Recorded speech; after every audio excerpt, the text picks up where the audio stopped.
Tilke circuits. They have a certain reputation for not being as good for racing as they look.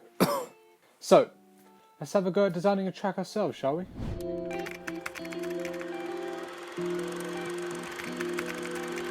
Hey guys, and welcome back to another video. Today we are going to be designing my dream F1 circuit, and before we get started, obviously this is a slightly less controversial video than my last one, which has completely blown up. I think it was a viral topic, but it's still great to see so many people watching. I think it's on almost 500 views now at the time of recording this, so if you're new to the channel because of that, welcome. Thank you very much for joining back and not just staying for that one video. Got an interesting topic for today's video, so let's just get straight into it.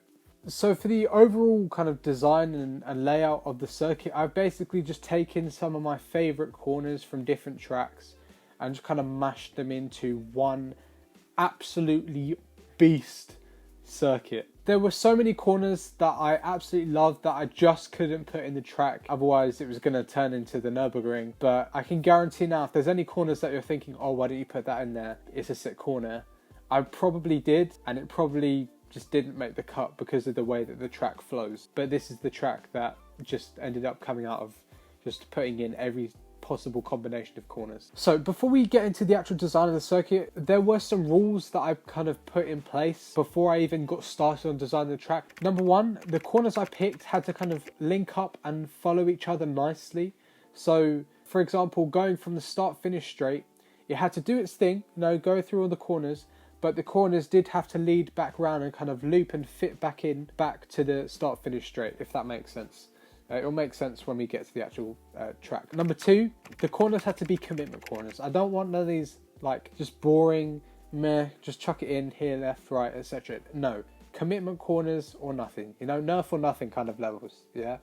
Those kinds of levels of commitment, okay? It's got to be a proper exciting track for quali and the race, for not just for one lap pace where they're just absolutely pushing the cars to the max, but also in terms of racing as well. I want to see drivers going around the outside of each other in one corner to have the inside in the next corner, so that's the kind of logic that I was going for behind the design of this circuit. And then finally, it needed to have a mix of kind of tighter, twistier corners as well as the faster flowing corners. So this was basically to break up the kind of setup ethos that some different teams would go with. The idea behind this was back from Spa in 2019, back when Ferrari favoured a higher downforce setup so that they were faster in the middle sector, but Mercedes favoured the less downforce, so they suffered in sector 2, which was a high downforce section, but sectors 1 and 3, they were just kind of spot on top of the teams. So that's the kind of thinking behind it, is that some of the corners are going to require more downforce,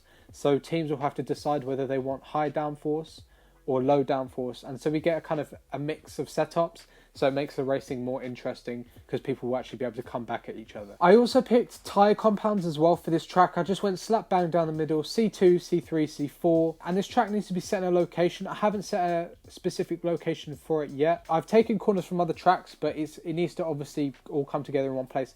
I was thinking somewhere kind of dry, hot most of the year, maybe humid kind of sometimes, could just make things a little bit interesting. But for me, I was thinking Portugal or Spain. I think those would be quite interesting places to have the track, because I do, as much as wet races are cool, and there is still possibility of having wet races in Portugal or Spain because the weather can sometimes be a bit unpredictable, I do still want to see them have dry races there where they can just push the cars to the limit, which is what I love to see. That's for me, that's what I love to see in F1, is like the peak in engineering, going around a track as fast as possible.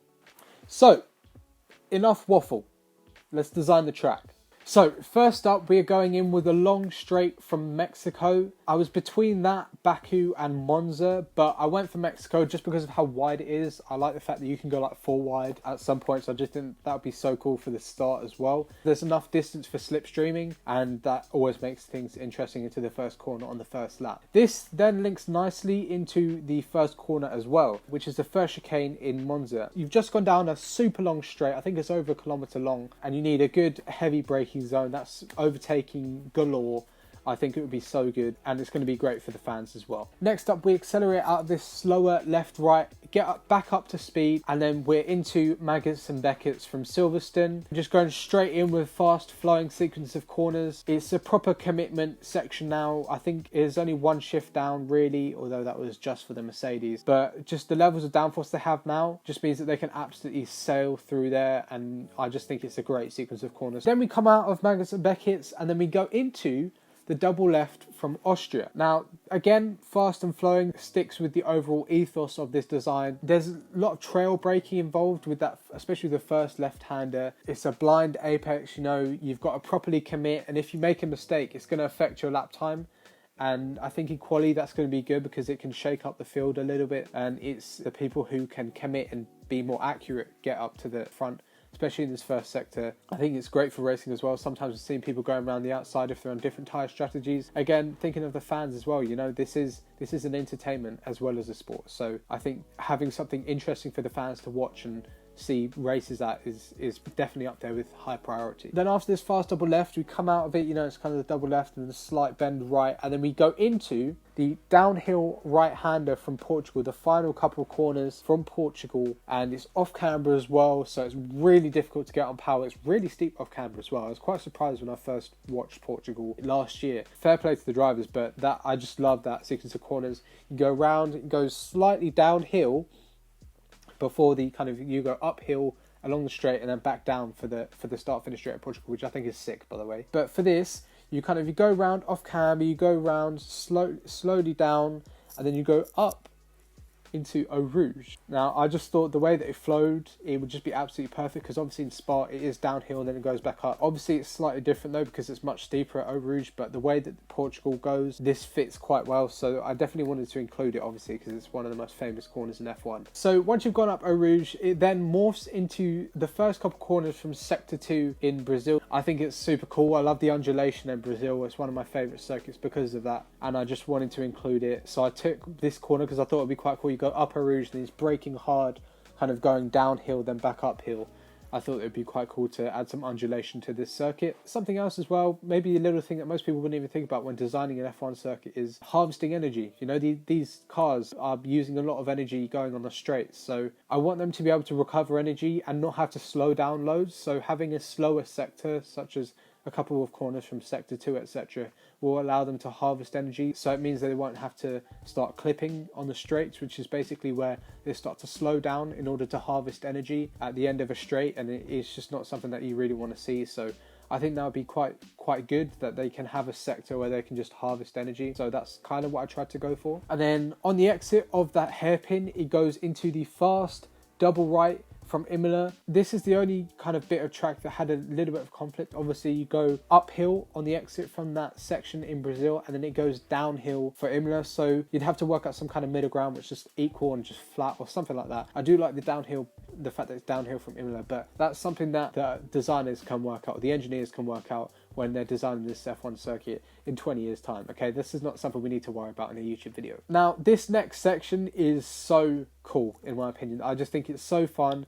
Fast, flying, just left, right, left, right, left, right, left, right. I think it's so cool, and just like so much racing, especially in 2022 when the cars should theoretically be able to follow each other and maybe even go side by side, you know, proper racing. I think this sequence of corners would be so cool. So basically what I've done is you come out of that kind of fast double right from Imola, you go uphill, and then you go down right, then you go into the S section from Kota, Circuit of the Americas. Then this links into the S section from Japan. The sequence will just be so cool, especially for the fans as well, seeing these cars, you know, just the peak downforce. Well, it's not peak downforce because that's when they're on the straights, but you know what I mean. Kind of fast, they're going around 100 miles an hour through this sequence of corners. Quality, it'll be amazing. Race, it will be even better, especially like the first few laps when people are trying to get in positions, they're going to be going side by side, etc. Potential for crashes as well, which although is dangerous, still exciting for the fans. Then once you get through this awesome section, next is the Portugal straight. So we go uphill onto the start finish straight from Portugal and then back downhill, and I just thought I really like the way it goes uphill is like then back downhill. I just think that's a really cool touch. And then from there we go downhill, and then it's the banked right-hander from Zandvoort. Although it wasn't on the F1 calendar last year, it will be this year I believe. and if you've raced it in the F1 game, then you'll know it's awesome to race. And then finally, once this kind of loops back around, because it's essentially a hairpin, but it's a banked hairpin, it loops back around. I keep doing this. Why do I keep doing it? So this loops back round and it goes back onto the straight from Mexico for another lap of my dream F1 circuit. So as some of you know, I used to do a bit of league racing. I used to stream on Twitch, and then I used to like edit the videos onto this channel, and that's how I started off like my YouTube career, if you want to call it. That's not really a career right now, but my hobby, I guess, of making videos. It's always been a passion of mine, so that's how I started out. And I thought I wanted to put a compilation of me racing the different circuits, but unfortunately Imola and Portimao aren't on the F1 2020 game. So obviously I can't take you of a lap on board with me driving around my dream F1 circuit. So for now, I've stitched together some pole laps to take you on board a lap of my dream F1 circuit. I hope you enjoy.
And that is it. That was my dream F1 circuit. Honestly, just when I was editing that together and kind of stitching it together, it was so fun to just kind of watch it. I really enjoyed this video. I thought it was quite fun to kind of go through the process of designing a circuit. It wasn't easy making everything linked together, but I did get it done. And if you ever get the chance to do it, you don't have to make a YouTube video about it like I did, but just pick your favorite corners and link them together into a track. It's not as easy as it sounds, but it's so rewarding when you get it done. So I would definitely recommend that you do that. Also, I'm trying to start streaming on Twitch every Friday from 6 PM now. This is something that I'm just trying, so if you want to tune in and watch me then feel free to do that. I would appreciate it. Come get involved in chat. Just be doing iRacing and just chatting stuff for now. Maybe some F1 open lobbies as well, if I can be bothered. So that's it for this week's video. Thank you very much for watching. I really appreciate it, especially if you're watching up to this point. I can't tell you how much I appreciate it. Like, sub, all that good stuff. You know, all the social media links in the video description below. Go check them out, and I'll see you next week for another F1 related video. Thank you very much for watching, and I'll see you next week. Bye bye.